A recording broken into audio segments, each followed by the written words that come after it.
urang nyium hajar aswad teh pedang rasul ge nyium kan eta batu urang teh ngalap berkah nyontoh ka rasul lupa kudu ingat karena sifat wajib di rasul minimal. Jadi balik haji teh kudu sidik bener, balik haji teh kudu amanah, balik haji teh kudu tabligh, balik haji teh kudu patongan. Nuka hiji balik haji teh kudu sidik bener. Jadi ulah baragaju tadi teh habis jadi haji dul majid, balik haji teh kalah kadul ka masjid. Nuka dua balik haji teh kudu amanah, kudu jujur, ulah ngawadul balik ka lembur teh.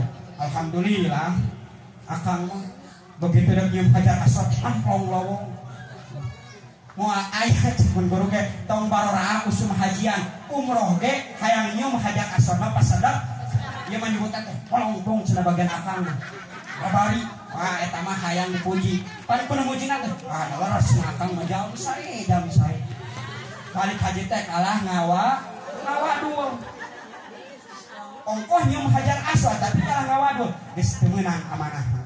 Nu katilu balik haji teh kudu bisa tabligh nyampaikeun ka alusan. Nah cenah aru da abi mah lain nu balik, lain penceramah, kolot kudu tabligh kana jadi budakna. Lanceuk kudu jadikan adina. Salaki ka pamajikanna. Salaki teh boga kewajiban ngajaga salaki. Aya salaki ke bapak-bapak aya dangukeun. Boga kewajiban ngajaga pamajikan salaki. Allah ngadawuh ya ayyuhalladzina amanu qu anfusakum wa ahlikum naro. Hei jalma-jalma iman mah teu hei. Riksa ku anjeun, jaga ku anjeun, pelihara diri anjeun jeung keluarga anjeun tina seuneu neraka. Diparentahkeun marukan nikah teh ngeunah teh permimitian atuh Bu. Geus mah nambah beban. Nu tadina tanggung jawab teh diri sorangan namahan pamajikan.